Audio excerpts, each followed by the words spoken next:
No ma'am. ठीक है, अब आप लोगों अब आज मैंने आपको बोला था कैलकुलेटर्स लेके बैठना, कैलकुलेटर्स लेके बैठे हो आप लोग? Yes ma'am. सबके पास कैलकुलेटर्स हैं? Yes ma'am. Yes ma'am. अच्छा यस मैम। अच्छा, ये जो हमने एक अदद गोल्डमैन हॉजकिंस कैट्स इक्वेशन की थी, ये आप लोगों को समझ में आ गई थी लेक्चर में? Yes ma'am. मैम काफी हद तक समझ में आ गई थी। ठीक है, अच्छा, अब अगर आपको वो चीज समझ में आ गई थी तो अब हम इसके हवाले से थोड़ा सा वर्किंग करने लगे हैं। ठीक है, एक मिनट ठहरिए, मैं आपके साथ जो है एक स्क्रीन शेयर करने लगी हूँ, उसके बाद फिर मैं आपको बताती हूँ। अच्छा, आपने अब सिर्फ ये करना है, ये याद रखिएगा कि आपको फॉर्मूला याद होना चाहिए। फॉर्मूला मैं एक दफा लिख के दे रही हूँ ताकि आपको कोई मसला ना हो बार बार देखने में।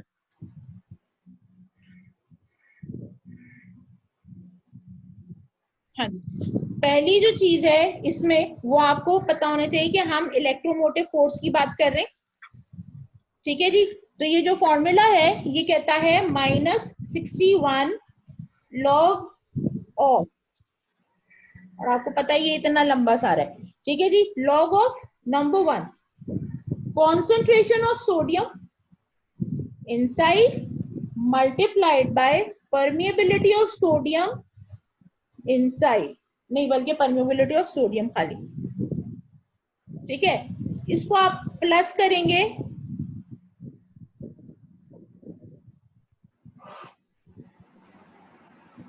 concentration of potassium inside multiplied by permeability of potassium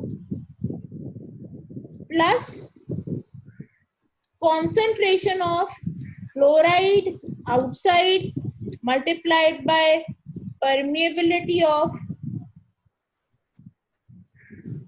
chloride। ठीक है, अब इसको डिवाइड किससे करेंगे? concentration of sodium outside multiplied by sodium की permeability, फिर concentration of potassium outside with permeability of potassium। अच्छा, ये ऊपर और नीचे वाली वैल्यू सेम रहने वाली है। ठीक है, फिर concentration of chloride inside with permeability of chloride।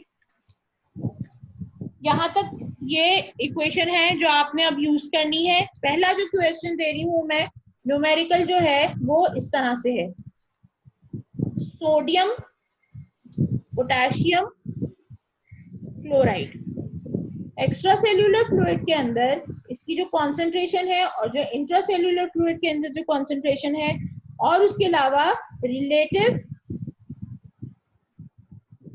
Permeability. पहला जो है आपको पता है कुछ वैल्यूज तो सेम रहने वाली हैं। लाइक मैंने ये बताया कि जी सोडियम एक्स्ट्रा सेल्यूलर फ्लूइड में 150 होता है milliequivalent, potassium 5 milliequivalent और क्लोराइड 103 मिली इक्विवेलेंट। ठीक है जी, इसके बाद फिर आपके पास इंट्रा सेल्यूलर फ्लूइड में sodium 15 milliequivalent, potassium 150 milliequivalent और उसके बाद chloride is 4 milliequivalent. Permeability जो आपका जो, अच्छा ये वैल्यूज अभी आगे जितने भी क्वेश्चन आएंगे इसमें सेम रहेगी, हम सिर्फ रिलेटिव परमिएबिलिटी चेंज करते जाएंगे।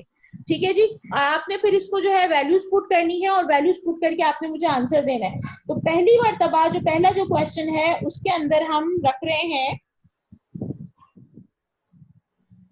1 सोडियम की परमिएबिलिटी 1 रख रहे हैं, पोटेशियम की परमिएबिलिटी रख रहे हैं 30। ठीक है, और क्लोराइड की परमिएबिलिटी रख रहे हैं 1.5। जरा वैल्यूज डालें और देखें क्या आंसर आ रहा है।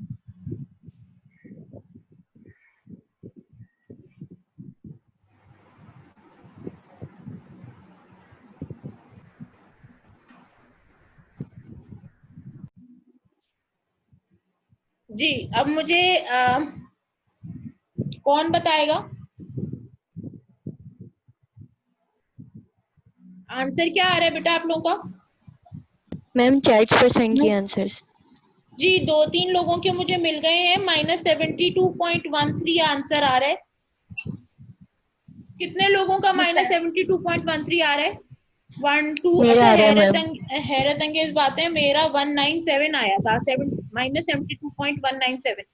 आप लोगों का इतना कम क्यों आ रहा है? कहाँ पे आप लोगों ने कुछ कम गड़बड़ की है?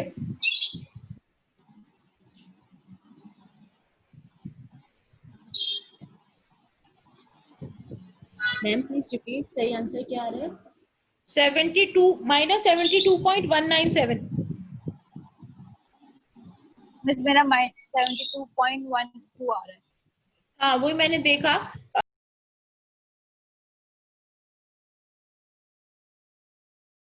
माइनस 72 माइनस मतलब मेरा 197 आ रहा है, लेकिन माइनस 72 विद समथिंग आ रहा है, तो इट्स ओके, इट्स फाइन। ठीक है, ठीक है, अब तो समझ का भी आ गया है। ऑल राइट, ठीक है। अच्छा अब मुझे ये बताइए कि इसको अब हमारी क्या समझ में क्या आया कि से फॉर एग्जांपल मैंने इसका जो इलेक्ट्रोमोटिव फोर्स निकाली, जो पहला जो मेरा जो क्वेश्चन आया, इसकी मैंने अगर इलेक्ट्रोमोटिव फोर्स निकाली है तो ये आ रही है माइनस 72.19। ठीक है, मतलब क्या है इसका, हम क्या कर रहे हैं, इससे क्या पता चलेगा हमें?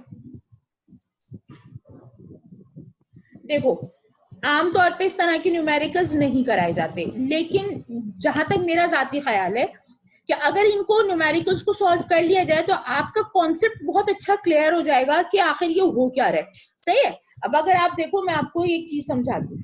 ये है हमारी फिगर,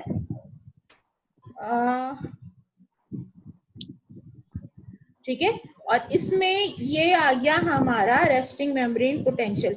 लार्ज न्यूरॉन्स का रेस्टिंग मेम्ब्रेन पोटेंशियल बताइए कितना है? माइनस, बोले बेटा। -45। है क्या हो गया? -45 मैम। क्या हो गया? लार्ज न्यूरॉन्स की बात करी बेटा। माइनस 90 मिली वोल्ट है ना, कैलकुलेट किया था ना। Resting membrane potential minus 90 millivolt नहीं आ रहा था? -86 plus -4। Yes ma'am. Yes, ma'am. तो माइनस 90 मिली वोल्ट का रेस्टिंग मेम्ब्रेन पोटेंशियल है। This is your RMT. Sorry, ये स्क्रीन थोड़ा सा गड़बड़ कर गई।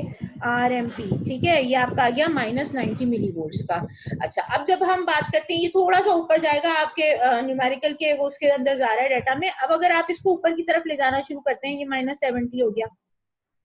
ठीक है जी, ये हो गया माइनस 70 के बाद 50, फिर माइनस 30, माइनस 10, और यहाँ पे आ गया ये 0, और यहां से ऊपर ये अब प्लस में चली गई है वैल्यूज 20 एंड 30। आमतौर पे हमारा एक्शन पोटेंशियल इस तरह से काम करता है। अगर आप लोगों ने लास्ट लेक्चर देखा हो तो मैंने एक अदद थ्रेशोल्ड पोटेंशियल बताया था लार्ज न्यूरॉन्स का। वो न्यूरॉन्स जिनका माइनस 90 मिली वोल्ट का रेस्टिंग मेम्ब्रेन पोटेंशियल होता है, उनका थ्रेशोल्ड पोटेंशियल कितना बताया था मैंने? किसी को याद है?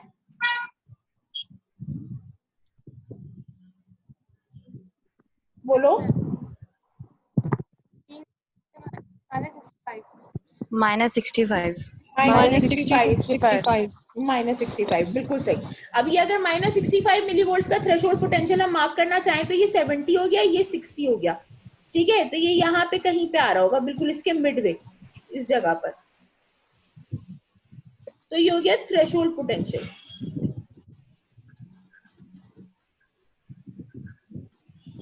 ठीक है।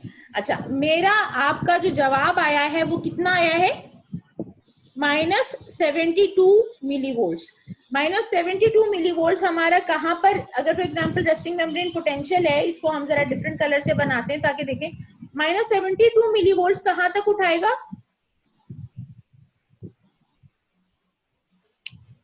यहाँ पे उठा के ये वापस से इधर तक आ जाएगा। तो ये जो -72 मिली वोल्ट आया है आपके पास, इसका मतलब क्या हुआ कि जो इस चेंज से ये जो ऊपर आपके पास जो सोडियम पोटेशियम और क्लोराइड की जो ये परमिएबिलिटीज हैं, जो इनके आपस में जो डिफरेंस आ रहा है, इसने आपके एक्शन पोटेंशियल को थ्रेशोल्ड पोटेंशियल तक तो नहीं राइज किया, इतनी पॉजिटिविटी सेल के अंदर नहीं आई है, और उसके नतीजे में आपको एक बिल्कुल इनिशियल सा राइज मिला, लेकिन थ्रेशोल्ड पोटेंशियल से नीचे वो वापस से रेस्टिंग मेम्ब्रेन पोटेंशियल की तरफ चला गया। क्लियर हुई ये बात? Yes ma'am. ठीक है जी।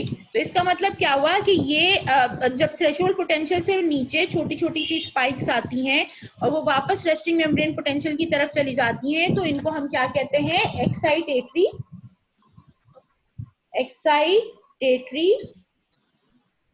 Pre synaptic potential. यानी एक्साइटेटरी तो है और प्री साइनेप्टिक पोटेंशियल यानी थोड़ा सा काम किया, एक्टिविटी हुई, लेकिन वो एक्टिविटी इतनी ज्यादा नहीं थी कि उसके नतीजे में एक एक्शन पोटेंशियल जनरेट हो सके। हमने वो जो वीडियो देखी थी उसमें अगर आपको याद हो एक समेशन का मैकेनिज्म देखा था। समेशन का मैकेनिज्म ये है कि बहुत सारी जगह पे एक्साइटेशन हो जाने के बाद वो एक इतना मतलब इतनी पॉजिटिविटी सेल मेम्ब्रेन के अंदर जनरेट हो जाए कि वो एक पीक आ सके। यहाँ पे वो पीक नहीं आ पा रही, ठीक है? क्यों? इसलिए कि आपका जो ये कैलकुलेटेड वैल्यू आई है वो कितनी आई है? -72 मिलीवोल्ट्स आई है। तो इसका मतलब ये हुआ कि इसने प्री साइनेप्टिक या एक्साइटेटरी जो प्री पोटेंशियल्स होते हैं वो तो दे दिए इसने, लेकिन वो थ्रेशोल्ड तक नहीं ले जा सका, इतनी पॉजिटिविटी सेल की मेम्ब्रेन में क्रिएट नहीं हो सकी, जिसके नतीजे में एक्शन पोटेंशियल जनरेट नहीं होगा। Is that clear? कोई चीज जो यहाँ तक समझ में नहीं आई, क्योंकि इसी से रिलेटेड अगले क्वेश्चंस होंगे, तो आप काइंडली मुझे बता दो कि ये बात आपको समझ में आई कि नहीं आई। अगर नहीं आई तो मैं फिर से रिपीट करने को तैयार हूँ।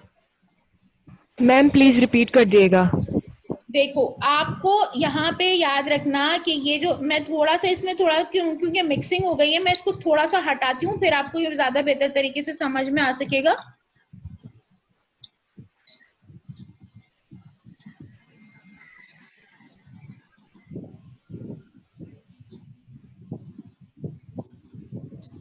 इसको मैं ग्राफ को नीचे ले जा रही हूँ, ठीक है? अब ये आपका टेबल देखो, हम असल में जो बात कर रहे हैं ना वो बेसिकली इस टेबल के ऊपर बात कर रहे हैं कि extra cellular fluid, intra cellular fluid में जो आपकी जो आयंस की कॉन्सेंट्रेशन है उनको तो चेंज नहीं होना बहरहाल, अनटिल अनलेस कोई डिजीज प्रोसेस आ जाता है उस वक्त तक जो है आपकी जो आयन कॉन्सेंट्रेशन है अक्रॉस द मेम्ब्रेन वो सेम रहती है, ठीक है जी? अब हमारे पास जो एक्शन पोटेंशियल जनरेट होता है जो हमने पढ़ा था वो किसके ऊपर पढ़ा था कि it is based on the permeability of that ion across the membrane. उसकी वजह से अगर तो परमिएबिलिटी होगी तो आयंस मूव करेंगे और उसके नतीजे में मेम्ब्रेन पोटेंशियल चेंज होगा। ऐसा ही था? यहाँ तक बात क्लियर है? Yes ma'am. अच्छा, अब हमारे पास जो पहला सिनेरियो बना है वो ये था कि जी सोडियम से फॉर एग्जांपल अगर उसकी रिलेटिव परमिएबिलिटी 1 है तो पोटेशियम की उससे ज्यादा है और उससे 30 टाइम्स ज्यादा है, ठीक है जी? तो पोटेशियम की उससे 30 टाइम्स ज्यादा होने के नतीजे में क्या हुआ कि अगर एक सोडियम का मॉलिक्यूल जो है वो सेल के अंदर एंटर हो रहा है तो उसके कंपैरिजन में 30 पोटेशियम मॉलिक्यूल्स बाहर जा रहे हैं। नेट रिजल्ट क्या निकल रहा है कि 1:30 के रेशियो की बेस पर जो सेल का इनसाइड है वो नेगेटिव रह रहा है। क्लियर है ये बात? ऊपर से आपका जो क्लोराइड आयन है उसकी भी परमेबिलिटी हुई है, तो जो है वो एक सोडियम आयन के मुकाबले में जो है वो 1.5 क्लोराइड आयन जो है वो अंदर आ रहे हैं। इसका मतलब क्या हुआ कि 2 सोडियम के मुकाबले में 3 क्लोराइड अंदर आ जाएंगे। ऐसा ही है? अब क्लोराइड नेगेटिवली चार्ज आयन है तो वो क्या करेगा? फर्दर कंट्रीब्यूट करेगा नेगेटिविटी ऑफ द मेम्ब्रेन को। ऐसा ही है? Yes ma'am. ठीक है Yes, जी? ma'am. तो उसके नतीजे में क्या होगा कि आपके पास जो पोटेंशियल जनरेट हुआ, अब आप अपने इसको इन पूरी वैल्यूज को जब आपने अपनी इस इक्वेशन में डाला तो आपके पास वैल्यू क्या कैलकुलेट होके आई? -72.19। -72.19 का मतलब क्या हुआ कि जो आपका जो थ्रेशोल्ड पोटेंशियल है -65 मिलीवोल्ट्स का वहां तक रीच नहीं हो सका पोटेंशियल। अगर तो थ्रेशोल्ड पोटेंशियल तक पहुंच जाता, से फॉर एग्जांपल ये यहाँ पे इस तरह से आता कि ये यूं करके ऊपर आता, नहीं सॉरी एक मिनट है, अगर ये यूं करके ऊपर आता यहाँ तक पहुंच जाता तो एक ऊपर एक पीक चली जाती और आपको एक्शन पोटेंशियल मिल जाता। ऐसा ही है ना? अब ये चीज नहीं हुई। अब ये चीज नहीं हुई तो इसका मतलब क्या हुआ कि थ्रेशोल्ड तक तो आपका पोटेंशियल नहीं पहुंचा, तो इसका मतलब क्या हुआ कि ये उससे पहले ही रह गया। तो प्री थ्रेशोल्ड पोटेंशियल्स कहलाते हैं ये। प्री थ्रेशोल्ड पोटेंशियल्स एक्साइटेटरी है। अगर यहीं से ये नीचे की तरफ चला जाएगा तो ये इनहिबिटरी पोटेंशियल्स हो जाएंगे, लेकिन चूंकि ये ऊपर आया है -90 मिलीवोल्ट से पॉजिटिविटी की तरफ तो आया, -72 मिलीवोल्ट के ऊपर आया, तो इसका मतलब है कि एक्साइटेशन का प्रोसेस तो शुरू हो गया था लेकिन समेशन नहीं हो सकी, इतने मैक्सिमम नंबर्स नहीं मिल सके जिसके नतीजे में जो है वो आपका एक्शन पोटेंशियल जनरेट नहीं हो पाया। Am I clear now? Yes ma'am. Yes ठीक है। अब समझ में आ गया? ये अगला जो क्वेश्चन हम करेंगे ना, इसमें आपको और ज्यादा बेहतर तरीके से समझ में आएगा। ये सेम जो है वो मैं उठा रही हूँ क्वेश्चन, ठीक है, और इसको मैं अब इसमें सिर्फ जरा सी चेंजेस करूंगी और आप इन वैल्यूज को पुट करके देखना कि अब क्या आंसर आता है।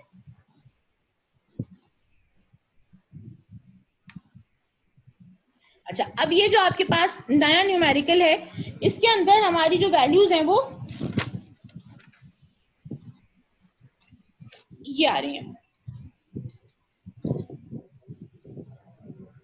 सोडियम की परमेबिलिटी वही रहेगी 1 की, पोटेशियम की जो परमेबिलिटी है वो हो गई है 100 टाइम्स डाउन, फिर क्लोराइड की 30 टाइम्स है सोडियम के मुकाबले में। अब जरा ये वैल्यूज पुट करिए इक्वेशन के अंदर और मुझे इसका आंसर बताइए।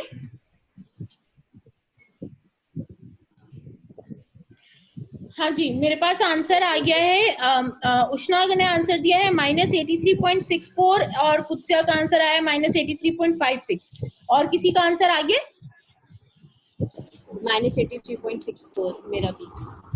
ठीक है, तो बेसिकली मेरे पास भी -83.6 आया था। मैंने इसको राउंड फिगर में किया, कुछ 5-6 राउंड आ रहा था, उसको 6 पे ले गई थी मैं। ठीक है जी। अच्छा, इसमें एक चीज यहाँ पे और मैंने आपको ऐड करनी है, यहाँ पे हम इसको देख लेते हैं। ये देखिए,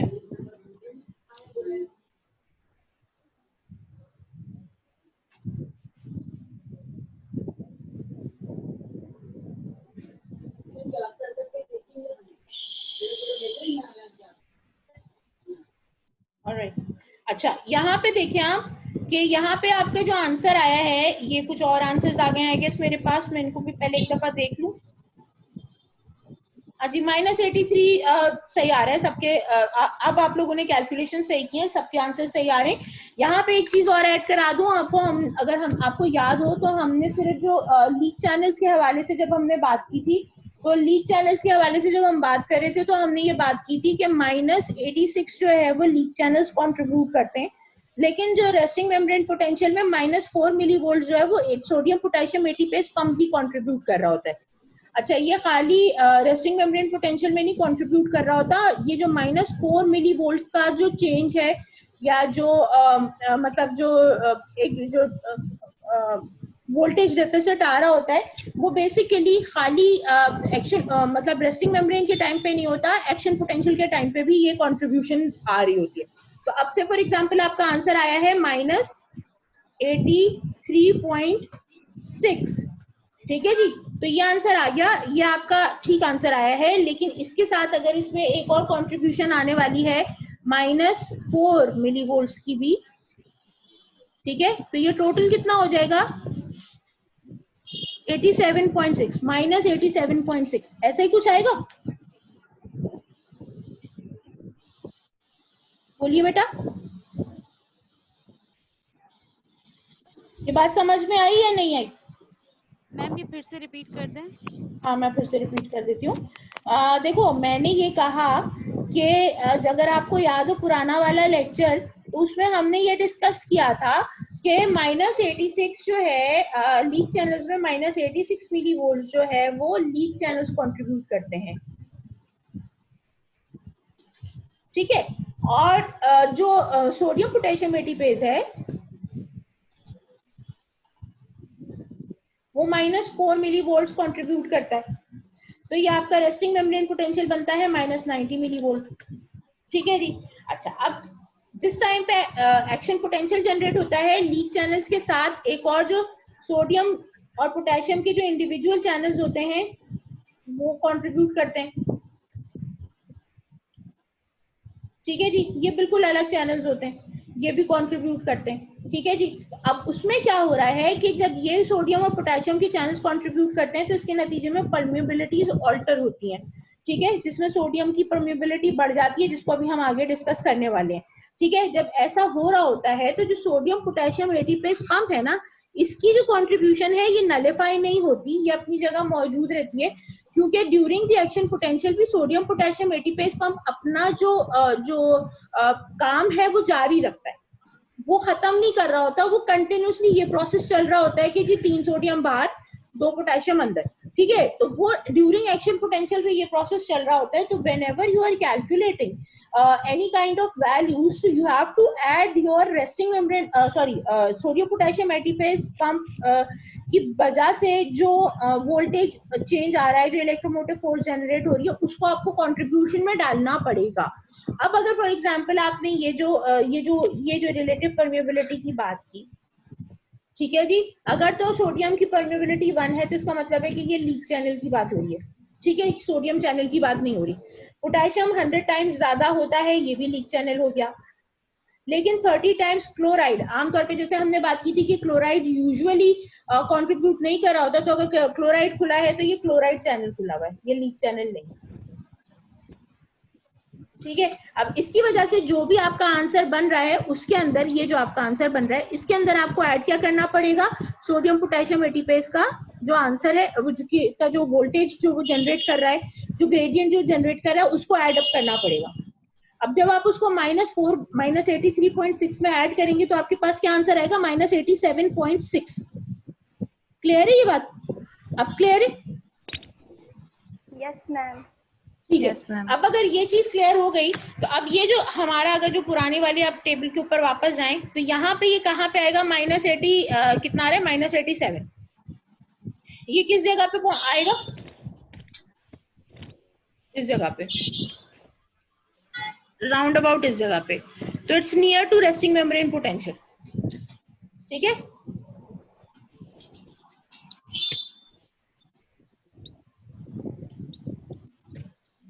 वजह क्या है इसकी, क्योंकि जो क्लोराइड चैनल्स ओपन हुए उन्होंने फर्दर नेगेटिविटी को इनहेंस कर दिया. सोडियम के चैनल्स चूंकि अभी खुले नहीं थे, क्लोराइड ने नेगेटिविटी इनहेंस कर दी. तो जो पोटेंशियल अगर थोड़ा बहुत आगे पीछे होता भी तो वो जो आगे पीछे होने का जो चांस था वो सारा का सारा किसने खत्म कर दिया, क्लोराइड चैनल के ओपन होने की वजह से खत्म हो गया. बात समझ में आई है? यस मैम, आ गई. कोई चीज जो कंफ्यूज कर रही हो बॉयज में से? आगे मैम बात समझ. ठीक है, अब इसके बाद फिर इसको एक और दफा करते हैं.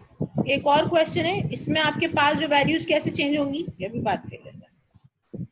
ये आपके पास नई जो वैल्यूज आ रही हैं, अगेन मैंने कहा था कि हम अभी इस वक्त जो न्यूमेरिकल्स कर रहे हैं इसमें हमने जो कांस्टेंट रखा है वो एक्स्ट्रा सेल्यूलर फ्लूइड और इंट्रासेल्यूलर फ्लूइड की जो कॉन्सेंट्रेशन है उनको सेम रखा है. इस पे हम कोई चेंजेस नहीं कर रहे, हम सिर्फ और सिर्फ जो है परमिबिलिटीज चेंज करके देख रहे हैं. ठीक है जी, तो इस वाले क्वेश्चन में आपके पास जो परमिबिलिटीज आ रही हैं ये नोट करिए. सोडियम 100, पोटेशियम अपनी जगह मौजूद है, वही 100 पे रहेगा. क्लोराइड को हमने 0 कर दिया, यानी एट दैट टाइम जब एक्शन पोटेंशियल थोड़ा सा बढ़ना शुरू हो रहा है, सोडियम का अपना कंट्रीब्यूशन आना शुरू हो गया, क्लोराइड की कंट्रीब्यूशन बंद हो गई है. अब जरा इसको कैलकुलेट करके देखें क्या आंसर आ रहा है आपके पास.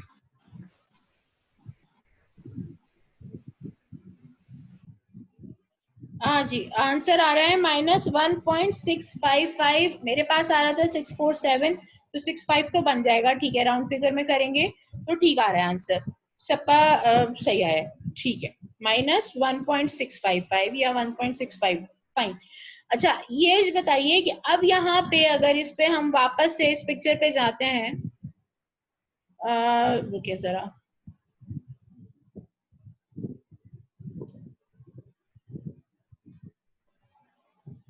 हम अगर इस ग्राफ पर आते हैं, ठीक है जी, तो -1.655 में अगर हम -1.655 में -4 को ऐड करते हैं तो क्या आ जाएगा, 65 का 5 -5.65. ठीक है जी, ये कहाँ पे आंसर आना चाहिए इसका, किस जगह पे आएगा, ये इस जगह पे आएगा, -5.65. ठीक है, अब यहाँ पे आएगा तो इसका मतलब क्या हुआ,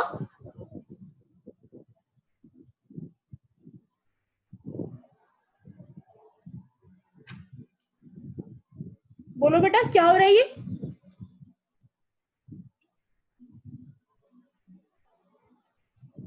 Can anybody explain what phenomena has taken place here?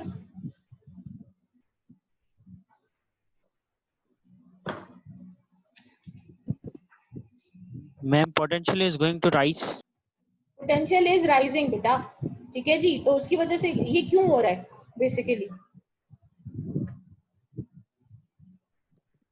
मोर ये पॉजिटिविटी। कह रहे हैं कि -4 क्यों ऐड किया है बेटा? -4 मैंने जैसे बोला कि अगर एक्शन पोटेंशियल आ रहा है या एक्शन पोटेंशियल नहीं आ रहा है, रेस्टिंग मेम्ब्रेन पोटेंशियल है, दोनों सूत्रों में सोडियम पोटेशियम एटीपेस पंप अपना काम करता रहता है, ठीक है।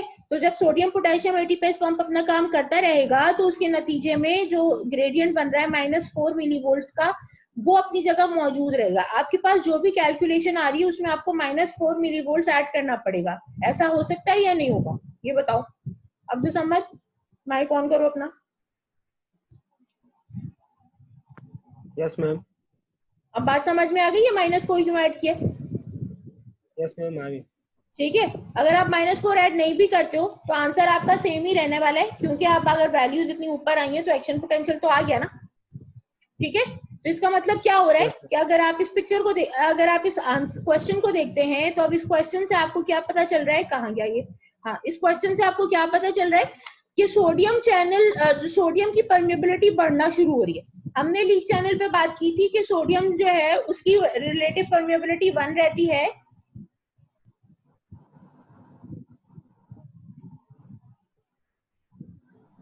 सोडियम 1 रहता है और लीक चैनल पे पोटेशियम 100 रहता है, ठीक है जी। अब उसके मुकाबले में अगर आप देख रहे हैं कि सोडियम बढ़ना शुरू हो गया तो इसका मतलब क्या हुआ कि ये जो परमेबिलिटी बढ़ रही है ये क्यों बढ़ रही है?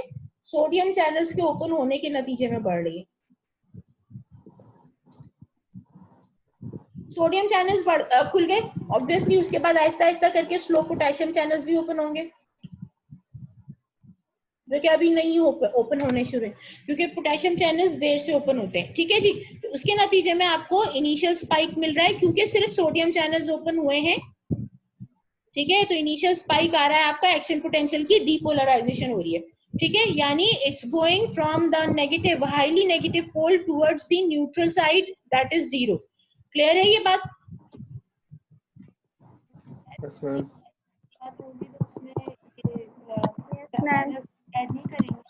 समझ आ गया बेटा सबको? यस मैम आ गया। ठीक है। अब एक और क्वेश्चन करो, आपका जो कॉन्सेप्ट है वो प्योरली क्लियर हो जाएगा। एक सवाल और करो, ठीक है।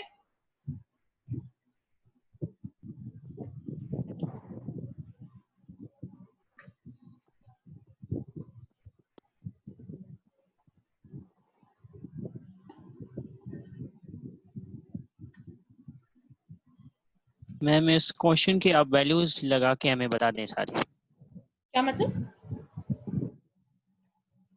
क्या कहना चाह रहे हो? मैम जो भी फार्मूला है ना उसके फार्मूले में आप वैल्यूज लगा के बता दें तो ये मोर क्लियर हो जाएगा सर। आपको नहीं पता कि वैल्यूज किस तरह से लगानी है? इतनी देर से क्वेश्चंस नहीं कर रहे हैं आप? एग्जाम में क्या मैं आपको मैम वैल्यूज कर रहे हैं लगा के दूंगी लेकिन फॉर्मूला में? मैम लगा रहे हैं लेकिन जवाब सही नहीं आ रहा उसकी वजह से। ये तो सभी के जवाब सही आ रहे।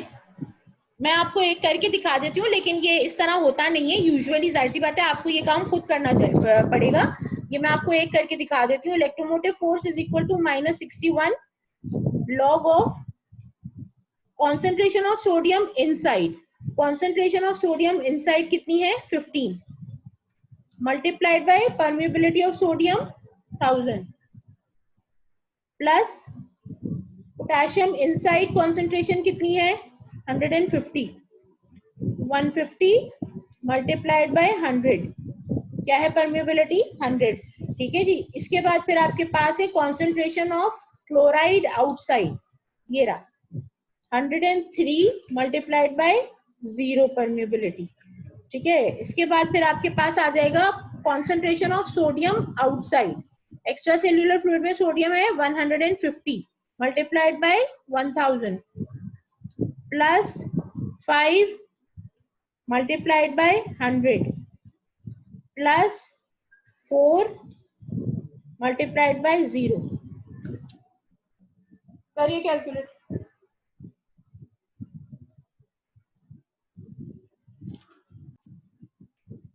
बेटा ये आंसर नहीं आएगा इसका, मैं आपको करके दिखा देती हूँ ये वाला क्वेश्चन।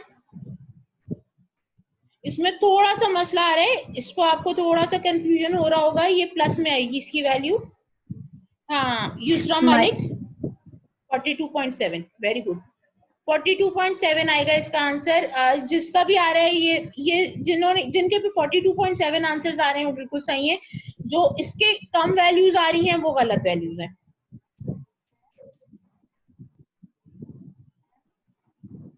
किस तरह जिनकी गलत वैल्यूज आ रही है मैं इनके लिए एक दफा सॉल्व कर देती हूँ ताकि आप लोगों को प्रॉब्लम ना हो समझने में। ये देखिए, इसको हम -61 ऐसे ही रहने देंगे, इसको सिंप्लीफाई कर लीजिए। 15,000 plus 15,000 plus 0 over 1,50,000 plus 500 plus 0 minus 61 log 30,000 over 1,50,000 500 minus 61 log, इसका आंसर आ रहा है 0.199। जब इसका लॉग निकाल रहे हैं 0.199 का तो आंसर आ रहा है -0.70। ठीक है जी। और जब इसको आपस में आप कैलकुलेट कर रहे हैं तो माइनस माइनस प्लस हो जाता है, इस वजह से आंसर आ रहा है आपका 42.7। Any confusion boys and girls? No ma'am. No ma'am. जिनके गलत आंसर्स आ रहे थे उनको समझ में आ गया? Yes ma'am. Yes ma'am. ठीक है। Yes, अच्छा ma'am. अब यहाँ पे, अब इसको अगर हम इस पिक्चर में लगा के देखते हैं तो 42 पे जा रहा है ये आंसर, अगर तो 42 का मतलब क्या हुआ? अच्छा इसमें अगर फिर आप वो जो है ना 42 में से आप क्या करोगे, वो -4 को वही कैलकुलेशन में डालना होगा। +42 -4 कितना हो गया? 38 पॉइंट समथिंग आएगा आंसर। देखिए कितना आ रहा है इसका आंसर, 38.7 यही आ रहा है। Yes ma'am 38.7। 38.7 ठीक है जी। अब ये जो 38.7 आंसर आ रहा है आपका, ये देखो यहाँ पे, ये यहाँ पे मार्क होगा।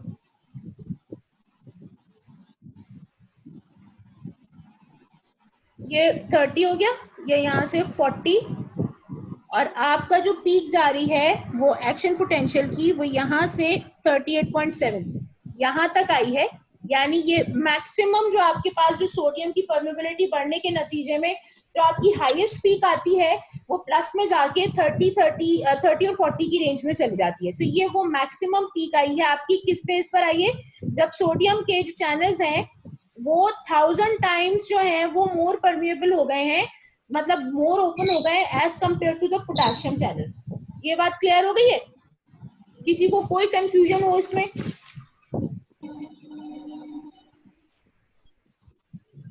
हाँ बेटा बोलो, समझ आ गया ये? Yes ma'am. ऑल ठीक है। ओके, अब ये एक आंसर है, ये आप लोग करके रखना और मुझको इसका आंसर भेज देना। इसमें ऐसा बिल्कुल वही चीज है, और मुझे इसका सिर्फ रिजल्ट बताना कि आप लोगों ने क्या इसमें से कंक्लूड किया है आंसर। ठीक है। ये एक इसमें आपकी सिर्फ जो परमिएबिलिटीज है वो मैं चेंज कर रही हूँ। कहाँ चला गया?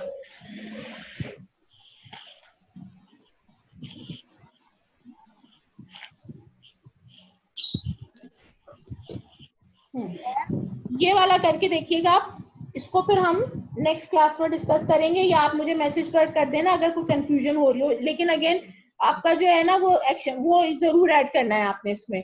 क्या कहते हैं आपका, क्या है, सोडियम पोटेशियम एटीपेज पंप की वैल्यू जरूर ऐड करेंगे आप इसमें। चलो जी, इसको कर लीजिएगा क्योंकि अब ये हमारा टाइम पूरा हो रहा है, क्लास फिर एंड हो रही है। तो मेरा ख्याल है हम इसको यहाँ पे एंड करते हैं, या आप चाहोगे कि इसको हम सॉल्व कर ले, मैं आपको एक और इनवाइट भेजूं? Yes ma'am. मैम आपका सॉल्व करके सेंड कर देंगे। क्या बोल रहे हो? मैम हम सॉल्व कर लेंगे। तो खुद करेंगे या मैं इनवाइट भेज दूं? हम खुद कर लेंगे। चलो ठीक है, खुद करके ग्रुप पे मैसेज कर दीजिएगा, तो फिर हम इसको डिस्कस कर लेंगे, ठीक है? ओके मैम एक और चीज, हाँ जी बोलो। मिस